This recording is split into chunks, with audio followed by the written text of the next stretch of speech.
Hello friends, welcome to GK mind game. ಪ್ರಶ್ನೆಗಳ ಸಂಪೂರ್ಣ ಮಾಹಿತಿಗಾಗಿ ವಿಡಿಯೋನ ಎಲ್ಲೂ ಸ್ಕಿಪ್ ಮಾಡದೆ ಕಂಪ್ಲೀಟ್ ಆಗಿ ನೋಡಿ. ಇವತ್ತಿನ ಪ್ರಶ್ನೆಗಳಲ್ಲಿ ಮೊದಲನೇ ಪ್ರಶ್ನೆ, ಯಾವ ವಿಟಮಿನ್ಸ್ ಕೊರತೆಯಿಂದ ಹಲ್ಲುಗಳು ದುರ್ಬಲಗೊಳ್ಳುತ್ತವೆ?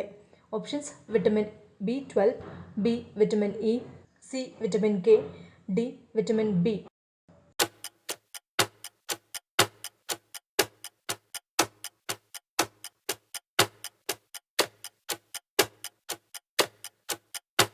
ಸರಿಯಾದ ಉತ್ತರ ಆಪ್ಷನ್ ಎ, ವಿಟಮಿನ್ B12. ಹಲ್ಲುಗಳಿಗೆ ಸಂಬಂಧಿಸಿದ ಸಮಸ್ಯೆಗಳು vitamin A, vitamin B12, vitamin C ಮತ್ತು ವಿಟಮಿನ್ ಡಿ ಎಂಬ 4 ರೀತಿಯ ವಿಟಮಿನ್ಗಳ ಕೊರತೆಯಿಂದ ಉಂಟಾಗುತ್ತವೆ.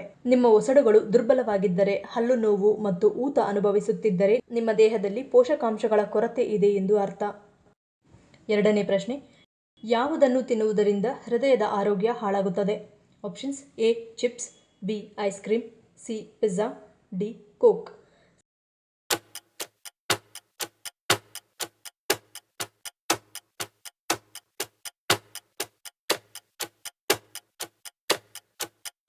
ಸರಿಯಾದ ಉತ್ತರ ಆಪ್ಷನ್ ಎ, ಚಿಪ್ಸ್. ಆಲೂಗಡ್ಡೆಯನ್ನು ಎಣ್ಣೆಯಲ್ಲಿ ಕರೆದಿರುವುದರಿಂದ ಇದು ನಮ್ಮ ದೇಹವನ್ನು ಸೇರಿದಾಗ ಕೊಬ್ಬನ್ನಾಗಿ ಪರಿವರ್ತಿಸಿ ಸೊಂಟದ ಸುತ್ತಳತೆಯನ್ನು ಅಗಲಿಸುತ್ತಾ ಹೋಗುತ್ತದೆ.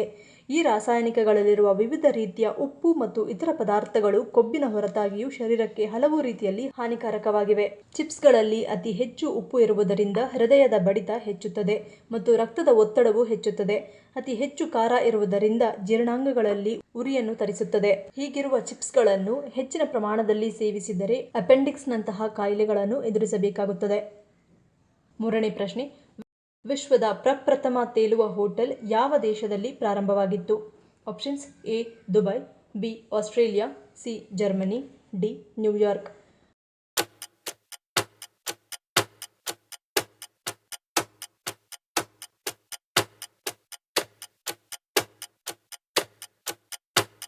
ಸರಿಯಾದ ಉತ್ತರ ಆಪ್ಷನ್ ಬಿ ಆಸ್ಟ್ರೇಲಿಯಾ. 1988ರಲ್ಲಿ ಆಸ್ಟ್ರೇಲಿಯಾದಲ್ಲಿ ಪ್ರಾರಂಭವಾದ ವಿಶ್ವದ ಮೊದಲ ಫ್ಲೋಟಿಂಗ್ ಹೋಟೆಲ್ 14,000 ಕಿಲೋಮೀಟರ್ ಪ್ರಯಾಣದ ನಂತರ ಉತ್ತರ ಕೊರಿಯಾದಲ್ಲಿ ಕೊನೆಗೊಂಡಿದೆ. ನಾಲ್ಕನೇ ಪ್ರಶ್ನೆ, ಎಣ್ಣೆಯುಕ್ತ ಆಹಾರವನ್ನು ತಿಂದ ನಂತರ ತಪ್ಪದೇ ಯಾವುದನ್ನು ಸೇವಿಸಬೇಕು? ಆಪ್ಷನ್ಸ್: ಎ ಅಜ್ವೈನ, ಬಿ ನೀರು, ಸಿ ಸೋಡಾ, ಡಿ ಚಹಾ.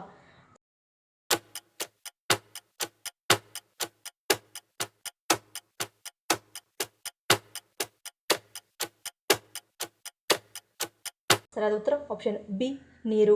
ಕೊಬ್ಬು ಮತ್ತು ಎಣ್ಣೆಯುಕ್ತ ಆಹಾರವನ್ನು ಅತಿಯಾಗಿ ಸೇವಿಸುವುದರಿಂದ ಆರೋಗ್ಯದ ಮೇಲೆ ಗಂಭೀರ ಪರಿಣಾಮ ಬೀರುತ್ತದೆ. ಇದರಿಂದಾಗಿ ಎಣ್ಣೆಯುಕ್ತ ಆಹಾರ ಮತ್ತು ಕೊಬ್ಬು ಭರಿತ ಆಹಾರವನ್ನು ಸೇವಿಸಿದ ಬಳಿಕ ಉಗುರು ಬೆಚ್ಚಗಿನ ನೀರಿಗೆ ಸ್ವಲ್ಪ ಪ್ರಮಾಣದಲ್ಲಿ ನಿಂಬೆ ರಸವನ್ನು ಹಾಕಿ ಕುಡಿಯುವುದರಿಂದ ಇದು ದೇಹದಲ್ಲಿ ಕೊಬ್ಬು ಶೇಖರಣೆಯಾಗದಂತೆ ನೋಡಿಕೊಳ್ಳುತ್ತದೆ ಮತ್ತು ಅದನ್ನು ದೇಹದಿಂದ ಹೊರಗೆ ಹಾಕುವಲ್ಲಿ ಹೆಚ್ಚು ಸಹಾಯಕಾರಿಯಾಗಿದೆ. ಐದನೇ ಪ್ರಶ್ನೆ, ವಿಶ್ವದ ಅತ್ಯಂತ ಸಂತೋಷದ ಪ್ರಾಣಿ ಯಾವುದು?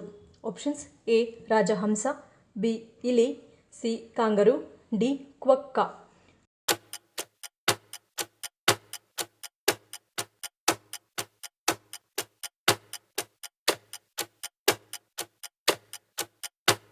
ಸರಿಯಾದ ಉತ್ತರ ಆಪ್ಷನ್ ಡಿ ಕ್ವಕ್ಕ. ಆಸ್ಟ್ರೇಲಿಯಾದಲ್ಲಿ ಕಂಡುಬರುವ ಈ ಜೀವಿಗಳು ನೋಡಲು ಇಲಿಯಂತೆ ಕಾಣುತ್ತವೆ. ಇವು ಹೆಚ್ಚಾಗಿ ಆಸ್ಟ್ರೇಲಿಯಾದ ಪಶ್ಚಿಮ ಭಾಗದಲ್ಲಿ ವಾಸಿಸುತ್ತವೆ. ರೋಟ್ನೆಸ್ಟ್ ದ್ವೀಪ ಮತ್ತು ಬಾಲ್ ದ್ವೀಪದಲ್ಲಿ ಇದರ ಹೆಚ್ಚಿನ ಸಮೃದ್ಧಿಯನ್ನು ಕಾಣಬಹುದಾಗಿದೆ. ಆರನೇ ಪ್ರಶ್ನೆ, ಬೆಳಗ್ಗಿನ ತಿಂಡಿಯನ್ನು ತಪ್ಪಿಸುವುದರಿಂದ ಯಾವ ಸಮಸ್ಯೆಗಳನ್ನು ಎದುರಿಸಬೇಕಾಗುತ್ತದೆ? ಆಪ್ಷನ್ಸ್: ಎ ಕೂದಲು ಉದುರುವಿಕೆ, ಬಿ ಮೈಗ್ರೇನ್, ಸಿ ರಕ್ತದೊತ್ತಡ, ಡಿ ಮೇಲಿನ ಎಲ್ಲವೂ.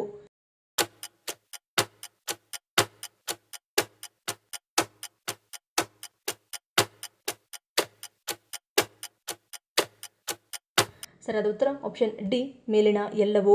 ನಮ್ಮ ಬೆಳಗ್ಗಿನ ತಿಂಡಿಯನ್ನು ತಪ್ಪಿಸುವುದರಿಂದ ಕೂದಲು ಉದುರುವಿಕೆ, ಹೃದ್ರೋಗ ಅಪಾಯ, ಮಧುಮೇಹದ ಅಪಾಯ, ಅಧಿಕ ರಕ್ತದೊತ್ತಡ ಮತ್ತು ಮೈಗ್ರೇನ್ ಅಂದರೆ ಅರ್ಧ ತಲೆನೋವಿನ ಸಮಸ್ಯೆಗಳನ್ನು ಎದುರಿಸಬೇಕಾಗುತ್ತದೆ. ಏಳನೇ ಪ್ರಶ್ನೆ, ಅತಿ ಕಡಿಮೆ ಜೀವಾವಧಿಯನ್ನು ಹೊಂದಿರುವ ಜೀವಿ ಯಾವುದು? ಆಪ್ಷನ್ಸ್: ಎ ಇರುವೆ, ಬಿ ಗಿನಿ ಇಲಿಗಳು, ಸಿ ಡ್ರ್ಯಾಗನ್ ಫ್ಲೈ, ಡಿ ಸೊಳ್ಳೆ.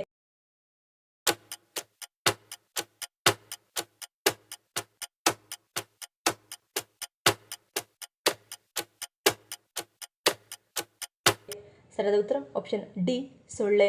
ಸೊಳ್ಳೆ ಭೂಮಿಯ ಮೇಲಿನ ಅತ್ಯಂತ ಕಿರಿಯ ಜೀವಿ. ಸೊಳ್ಳೆಯ ಜೀವಾವಧಿಯು ಕೇವಲ 24 ಗಂಟೆಗಳು ಮಾತ್ರ. ಸೊಳ್ಳೆಗಳನ್ನು ಅಲ್ಪಾವಧಿಯ ಜೀವಿತಾವಧಿಯಿಂದಾಗಿ 1 ದಿನದ ದೋಷಗಳು ಎಂದು ಕೂಡ ಕರೆಯಲಾಗುತ್ತದೆ. ಸೊಳ್ಳೆಗಳ ನಂತರ ಡ್ರ್ಯಾಗನ್ ಫ್ಲೈಯನ್ನು ಕಡಿಮೆ ಜೀವಿತಾವಧಿ ಹೊಂದಿರುವ ಜೀವಿ ಎನ್ನಲಾಗುತ್ತದೆ. ಸಾಮಾನ್ಯವಾಗಿ ಇದು ಹಲವು ಬಣ್ಣಗಳಲ್ಲಿ ಕಂಡುಬರುತ್ತದೆ. ಇದು ಗರಿಷ್ಠ 4 ತಿಂಗಳುಗಳವರೆಗೆ ಮಾತ್ರ ಜೀವಂತವಾಗಿರುತ್ತವೆ. 8ನೇ ಪ್ರಶ್ನೆ, ನೆನೆಸಿದ ಕಡಲೆ ಬೀಜವನ್ನು ತಿನ್ನುವುದರಿಂದ ಏನಾಗುತ್ತದೆ? ಆಪ್ಷನ್ಸ್ ಎ ಸ್ನಾಯುಬಲ, ಬಿ ಕಾಂತಿಯುತ ಚರ್ಮ, ಸಿ ಉದ್ದ ಕೂದಲು, ಡಿ ಮೇಲಿನ ಎಲ್ಲವೂ.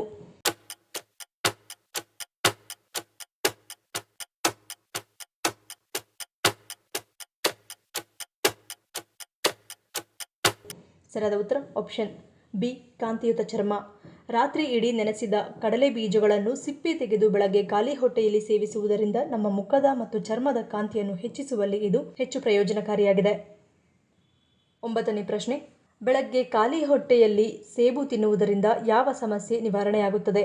ಆಪ್ಷನ್ಸ್ ಎ ತಲೆನೋವು, ಬಿ ಅಸ್ತಮಾ, ಸಿ ಕೀಲು ನೋವು, ಡಿ ಗ್ಯಾಸ್ಟ್ರಿಕ್.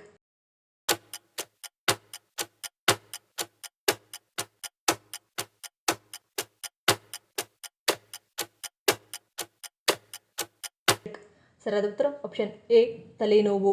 ಅರ್ಧ ತಲೆನೋವು ಅಂದರೆ ಮೈಗ್ರೇನ್ನಂತಹ ಸಮಸ್ಯೆಯಿಂದ ಬಳಲುತ್ತಿರುವವರು ಬೆಳಗ್ಗೆ ಖಾಲಿ ಹೊಟ್ಟೆಯಲ್ಲಿ ನೀರು ಕುಡಿದ ತಕ್ಷಣ ಪ್ರತಿದಿನ ಬೆಳಗ್ಗೆ ಖಾಲಿ ಹೊಟ್ಟೆಯಲ್ಲಿ ಸೇಬನ್ನು ತಿನ್ನುತ್ತಾ ಬಂದರೆ ಕ್ರಮೇಣ ಅರ್ಧ ತಲೆನೋವು ಕಡಿಮೆಯಾಗಿ ಮೈಗ್ರೇನ್ನಂತಹ ಸಮಸ್ಯೆಗಳಿಂದ ದೂರ ಉಳಿಯಬಹುದು. 10ನೇ ಪ್ರಶ್ನೆ, ಯಾವ ಸಮಸ್ಯೆ ಇರುವವರು ಮಾವಿನ ಹಣ್ಣನ್ನು ತಿನ್ನಬಾರದು? ಆಪ್ಷನ್ಸ್ ಎ ಬಿಪಿ, ಬಿ ಹೃದಯ, ಸಿ ಕೀಲು ನೋವು, ಡಿ ಶುಗರ್.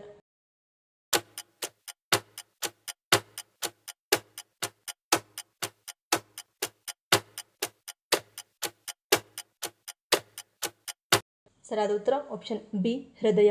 ಅಧಿಕ ಕ್ಯಾಲರಿ ಹೊಂದಿರುವಂತಹ ಮಾವಿನ ಹಣ್ಣು ಮತ್ತು ಬಾಳೆಹಣ್ಣು ಹೃದಯ ಸಂಬಂಧಿ ಕಾಯಿಲೆ ಇರುವವರಿಗೆ ಒಳ್ಳೆಯದಲ್ಲ. ಇದರಲ್ಲಿ ಆರೋಗ್ಯಕ್ಕೆ ಬೇಕಾಗಿರುವಂತಹ ಪೋಷಕಾಂಶಗಳು ಇರುವ ಕಾರಣದಿಂದ ಕೆಲವು ಬಾರಿ ಅತಿ ಮಿತವಾಗಿ ಮಾವಿನ ಹಣ್ಣನ್ನು ಮತ್ತು ಬಾಳೆಯ ಹಣ್ಣನ್ನು ಸೇವಿಸಬಹುದು. ಮುಂದಿನ ಪ್ರಶ್ನೆ, ಪ್ರತಿನಿತ್ಯ ಮೊಟ್ಟೆಯನ್ನು ತಿನ್ನುವುದರಿಂದ ಏನಾಗುತ್ತದೆ? ಆಪ್ಷನ್ಸ್ ಎ ಅಧಿಕ ತೂಕ, ಬಿ ಆರೋಗ್ಯಕರ ಮೆದುಳು, ಸಿ ಇಮ್ಯುನಿಟಿ ಹೆಚ್ಚಳ, ಡಿ ಉತ್ತಮ ಆರೋಗ್ಯ.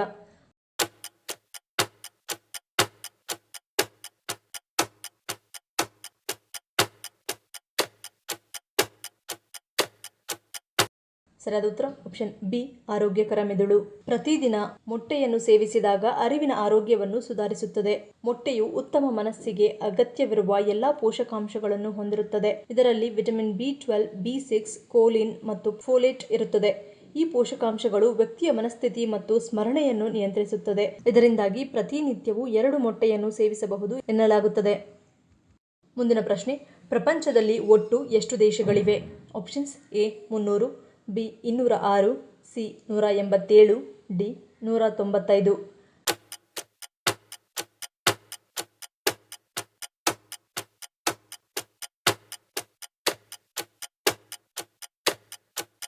ಸರಿಯಾದ ಉತ್ತರ ಆಪ್ಷನ್ ಡಿ 195. ಪ್ರಪಂಚದಲ್ಲಿಯೇ ಒಟ್ಟು 195 ದೇಶಗಳಿವೆ. ಅವುಗಳಲ್ಲಿ 193 UN ಸದಸ್ಯ ರಾಷ್ಟ್ರಗಳು, ಆದರೆ 2 ಸದಸ್ಯೇತರ ವೀಕ್ಷಕ ರಾಷ್ಟ್ರಗಳು ವ್ಯಾಟಿಕನ್ ಮತ್ತು ಪ್ಯಾಲೆಸ್ಟೈನ್ ದೇಶಗಳಾಗಿವೆ. ಈ ಪ್ರಶ್ನೆಗಳಲ್ಲಿ ನೀವು ಎಷ್ಟು ಪ್ರಶ್ನೆಗಳಿಗೆ ಸರಿ ಉತ್ತರವನ್ನು ಕೊಟ್ಟರೆ ಅನ್ನೋದನ್ನು ಕಮೆಂಟ್ ಮಾಡಿ ತಿಳಿಸಿ. ಈ ವಿಡಿಯೋ ನಿಮ್ಗೆ ಇಷ್ಟ ಆಗಿದ್ರೆ ಮರೀದೆ ಲೈಕ್ ಮಾಡಿ, ಶೇರ್ ಮಾಡಿ, ಸಬ್ಸ್ಕ್ರೈಬ್ ಮಾಡಿ. ನನ್ನ ಚಾನಲ್ನ ಇನ್ನೂ ಸಬ್ಸ್ಕ್ರೈಬ್ ಮಾಡಿದೆ ಹಾಗೆ ವಿಡಿಯೋಸ್ ನೋಡ್ತಿದ್ರೆ ಪ್ಲೀಸ್ ಸಬ್ಸ್ಕ್ರೈಬ್ ಮಾಡಿ, ಸಪೋರ್ಟ್ ಮಾಡಿ. ಮತ್ತೊಂದು ಇಂಟ್ರೆಸ್ಟಿಂಗ್ ವಿಡಿಯೋದೊಂದಿಗೆ ಸಿಗ್ತೀನಿ. Until love you all, take care.